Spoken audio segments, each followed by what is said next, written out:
안녕하세요. 저는 하리교회 이병성 목사입니다. 저는 오늘 코로나 시대 한국교회의 선교 상황 분석과 전망이라는 주제로 말씀을 드리려고 합니다. 먼저 코로나 시대의 선교 상황과 교회 상황을 살펴볼 것입니다. 그리고 이런 상황 가운데 교회가 어떻게 선교적인 반응을 했는지에 대해서 살펴보므로 앞으로 교회 선교를 전망해 볼 수 있을 것입니다. 2019년부터 근래에 이르기까지 코로나로 인해 전 세계는 큰 위기에 봉착했습니다. 전 세계에 약 2억 6,100만 명 이상이 코로나 확진 판정을 받았고 519만 명 이상이 사망하였습니다. 한국에서는 yak 43만 명 이상이 확진되었고 약 3,500명이 사망하였습니다. 한국세계선교협의회 KWMA가 코로나19 사태로 위기에 처한 선교사들의 실체를 파악하기 위한 설문조사에서 선교사 10명 중 8명은 사역이 위축됐다고 답했고 기회가 열렸다라고 대답한 응답자는 12%, 8%는 달라진 것이 없다라고 대답했습니다. 선교 후원금 변화에 대한 질문에는 55.3%가 변화가 없었다고 답했고 41.3%는 감소했다. 3.4%는 오히려 늘었다고 밝혔습니다.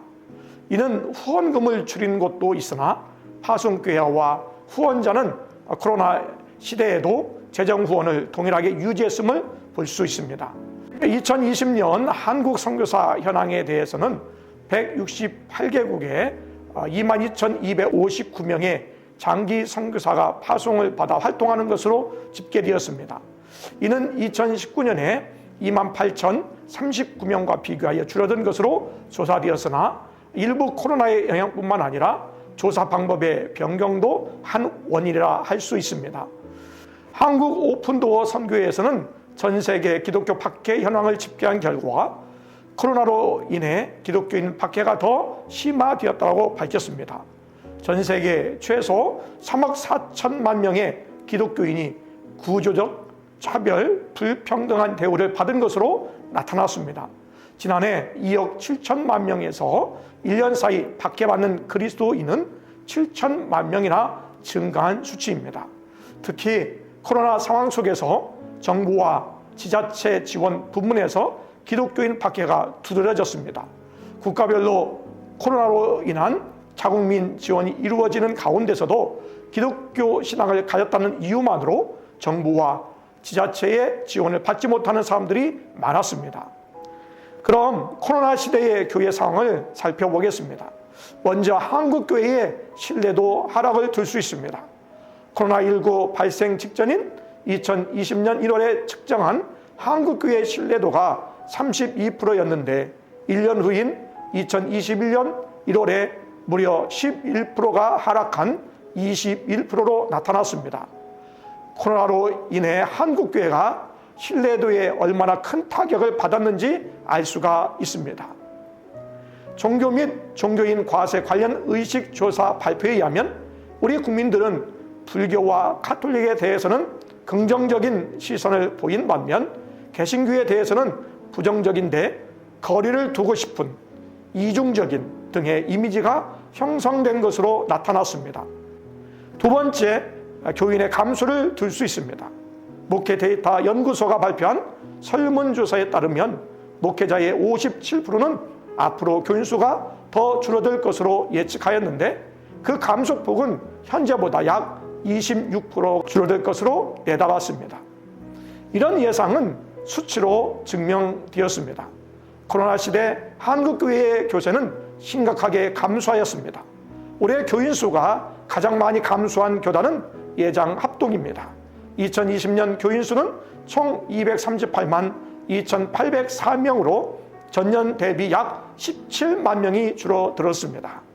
예장 통합은 2020년 전체 교인이 239만 2,919명으로 2019년보다 11만 4천 명 이상이 줄어들어 최대 감소폭을 나타냈습니다. 세 번째로 재정의 감소를 들 수 있습니다. 통계청의 발표에 의하면 2020년 연간 종교단체 헌금 감소를 분석하였습니다. 2020년 연간 가구당 월 평균 비영리 단체로 기부하는 금액은 10만 413원으로 2019년 11만 4,874원 대비 13%가 줄어든 것으로 나타났습니다. 또한 가게가 쓸 수 있는 돈인 처분 가능 소득이 2020년 월 평균 408만 원에서 2011년도 426만 원으로 오히려 4% 늘었음에도 불구하고 비영리 단체로 기부하는 금액은 오히려 감소했는데 사회적 거리두기와 비대면 모임 등의 증가로 헌금과 기부금을 낼 수 있는 기회 자체가 줄어든 결과로 해석되고 있습니다. 코로나 시대 교회의 대응은 첫 번째, 위기 관리 체계 수립과 지원을 들 수 있습니다. 코로나로 인한 위기의 KWMA가 각 교단에서는 위기 관리 매뉴얼을 만들어 대처하고 활용하기 시작했습니다. 한국위기관리재단은 지난 2020년 6월 22일 총회 세계선교회 GMS 선교센터에서 한국 선교단체의 상황별 코로나19 위기 대응 워크숍을 열어 위기 상황에 대비하기 위한 빅데이터 구축 등 체계적인 대응의 필요성을 인식하고 선교를 위한 공동 모금 등도 제안하였습니다. 감리교 세계선교협의회는 2021년 예산 집행을 선교사를 돕는 일에 우선하여 3천만 원 이상의 지원금을 선교사들에게 지원하였고 감리교 본부에서도 긴급 지원금을 지원하기로 하였습니다. 기성해외선교위원회에서도 교단 파송 선교사 190가정에 특별 지원금을 전달하기도 하였습니다. 두 번째, 한국교회는 교회의 정체성과 선교의 본질에 대한 활발한 논의를 하였습니다. 한국교회는 코로나 이후 시대에 교회가 어떻게 선교해야 하는가를 논의의 결론을 내렸는데 언제나 선교의 본질을 회복하자는 것이었습니다. 선교 현장에서 업적 의지와 경쟁적인 선교지 확보를 주력했던 선교사역의 한계를 직시하고 실질적으로 선교의 본질을 고민하게 되었습니다. 선교의 본질을 회복하여 성경적인 선교를 하자는 것이고 하나님의 선교를 하자는 것이었습니다. 교회의 공동체성과 교회의 공적 역할이 필요하다는 것이며 교회의 공동체성에 대한 논의는 결국 교회의 정체성과 함께 자연스럽게 선교의 본질과 연결되어 다시금 본질에 치중하는 선교 사역을 이어가게 할 것으로 기대하고 있습니다. 온오프라인 선교와 가상 공간 활용입니다. 앞으로 온오프라인, 온라인을 병행하는 다양한 선교 사역을 개발하지 않으면 향후 선교의 영향이 대폭 축소될 것입니다. 아직도 세계의 많은 지역은 온라인 소통과 교육을 통한 선교 기회가 제한되어 있지만 선교의 새로운 창의적 접근을 요구되는데 그것은 가상적인 공간의 활용입니다. 한국 대학생 선교회는 온라인 줌으로 2021년 CCC 온라인 단기 선교 포럼을 통해 기독대학 청년들의 선교법을 소개하기도 했습니다. 코로나19로 인한 선교 환경의 변화 속에서 동아시아 지역의 코리안 나이트란 이름의 랜선 축제로 한국 문화를 소개하고 교류하는 캠프를 열어 한국어, 태권도, 또 한국 노래 등을 가르치며 자연스럽게 복음을 전해 온라인 선교가 대안이 되고 있습니다. 소망교회에서는 과학기술 전문인 선교회와 함께 스마트 비전 스쿨을 개최하고 랜선 아울리치는 온라인 줌으로 진행하였습니다. 온라인 접근이 어려운 지역은 지원 물품을 미리 보내서 현지 교역자를 통해서 전달하였고 온라인으로 방문한 나라는 이집트, 터키, 러시아, 중앙아시아를 포함하여 8개국의 13개 지역이었습니다. 사역으로는 햄스터 노보카를 이용해서 철로 역정, 게임을 통한 성령의 열매 따먹기, 드론을 통한 영상 제작과 드론 전달, 현지 어려운 이웃과 함께하는 바닷가재 잔치를 위한 랜선 바자회를 열기도 했습니다. 고신 총회 세계 선교회 주관으로 연 선교 세미나에서는 아랍권 공동대표인 가명으로 허드슨 선교사가 그의 팀이 2020년에 페이스북을 통해서 83만 명에게 복음을 노출시켜 25만 명이 메시지 시청을 하였고, 그중에 복음을 듣고 싶어하는 2,500여 명에게 개인적으로 복음을 전하고 1,000여 명이 성경을 전달받았으며, 이들을 제자화하기 위해서 후속팀이 지속적으로 복음을 듣고자 하는 이들을 단기적으로 방문하여 제자 훈련을 하고 세례를 베풀었다는 보고도 하였습니다. KWM에서는 비대면 영상 미디어 실습을 통해서 21세기의 상황에 적합한 선교사의 역량 강화를 위해서 기초 미디어와 심화 미디어 교육을 실시하고 있습니다. 한국교회는 앞으로 해외 선교사를 위해서 ICT 정보통신 기술 능력 강화와 선교 업무의 효율화를 위한 방법이 제시될 것으로 보이고 있습니다. 네 번째로 국내 선교사와 디아스포라 선교 사역을 개발하는 것입니다. 올해 6월 현재 국내에 체류하고 있는 외국인들은 2019년 12월에 252만 명으로 역대 최대치를 기록하다가 코로나19의 영향으로 198명으로 감소했습니다.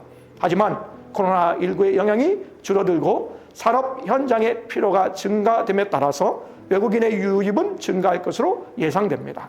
이는 국내에서 그들에게 복음을 전할 수 있는 좋은 기회가 되는데, 비자발적으로 철수한 선교사들이 선교 현지에서 습득한 언어와 문화를 활용하여 국내 선교사로 계속적으로 사역하도록 지원할 수 있을 것입니다. 또한 해외에 거주하고 있는 한인 디아스포라들이 선교적 사명을 갖고 사역에 동참할 수 있도록 계속적인 도전을 하고 해외 교회와 긴밀한 네트워크를 형성할 필요가 있을 것입니다. 다섯 번째로 평신도 선교 자원 동원 운동입니다. 현재 한국 선교사들은 고령화가 진행되고 있습니다. 청년 대학생 교인의 감소와 함께 해외 선교지에서 헌신하고자 하는 자들의 수가 줄어들고 있습니다. 이를 해결하는 방법은 모든 신자의 선교 자원을 동원하는 것입니다. 코로나로 인해 해외 거주자뿐만 아니라 선교사들의 신분이 쉽게 노출되어 사역의 위축을 가져왔습니다. 이를 해결하기 위한 노력으로 평신도 선교 자원을 개발하고 동원해야 합니다. 지난 10월에는 KWMA 주관으로 평신도 선교 자원 동원 운동을 위한 모임을 가졌습니다. 12개 교단에 속한 교회와 교단 선교부 임원들로 구성된 관계자 50여 명이 참석하여 선교적 은사를 가진 성도들의 선교 참여의 필요성을 공감하였습니다. 참여자들은 구체적인 실천 방안을 제안하고 선교 운동으로 확대될 것을 기대하였습니다. 여섯 번째로 네트워크 구성을 통한 협력 방안 모색입니다. 지금까지 한국교회의 세계 선교는 개교단, 선교단체 중심, 선교사 개인 중심의 선교였습니다. 앞으로는 네트워크를 통한 동반자 선교로 발전해 나가야 할 것입니다.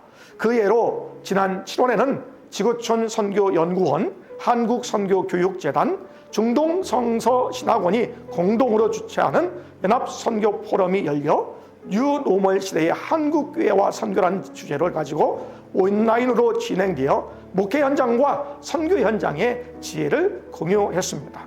또한 한국교회 총연합과 KWMA는 선교 협력을 위한 양해각서를 체결함으로써 교회와 선교가 협력해서 사역함으로 코로나 위기를 극복하고 교회가 후원자가 아니라 선교의 주체가 될 수 있으라 기대하고 있습니다. 지난 6월에는 선교학자 겸 선교사요, 또 목회자로 구성된 패널들이 참석하여 코로나 이후 한국교회의 역할을 모색하기 위한 제안을 하였고, 앞으로 계속적인 연구와 모임을 할 계획입니다. 또한 교단 선교부 실무자 모임을 지속적으로 하면서 선교사들이 정부의 복지 혜택을 받을 수 있도록 소득 신고와 세금에 관한 연구를 범교단적으로 함께하고 교단별 코로나 긴급 상황과 위기관리 현황을 논의하는 등 활발하게 협의하고 협력해 나가고 있습니다. 코로나19의 영향으로 선교활동의 제약과 후원의 부족 현상, 그리고 박해로 인한 선교사에게 위축을 가져왔습니다. 한국교회도 계속적인 이미지 실추와 예배 참석자의 감소는 재정의 감소로까지 이어지는 상황입니다. 그럼에도 불구하고 한국교회는 최선을 다해 선교사들의 지원을 이어가고 있으며 여러 논의 과정을 통해 교회의 정체성과 선교의 본질을 숙고하는 시간을 가지고 있습니다. 코로나19 위기 속에서도 한국교회는 위기 대응 매뉴얼을 갖추고 계속적인 선교 사역과 제4차 산업혁명 시대에 맞는 온라인과 가상 공간의 활용, 국내 선교사와 디아스포라, 한인 선교 자원 개발, 평신도 선교 자원 동원 운동, 범교단적인 협력 등을 통해 한국교회와의 선교 방향을 제시할 것으로 기대하고 있습니다. 아울러 한국교회는 더욱 구체적인 선교 전략들을 개발하고 실천할 것으로 전망하고 있습니다. 지금까지 코로나 시대 한국교회의 선교 상황 분석과 전망이라는 주제로 말씀드렸습니다. 감사합니다.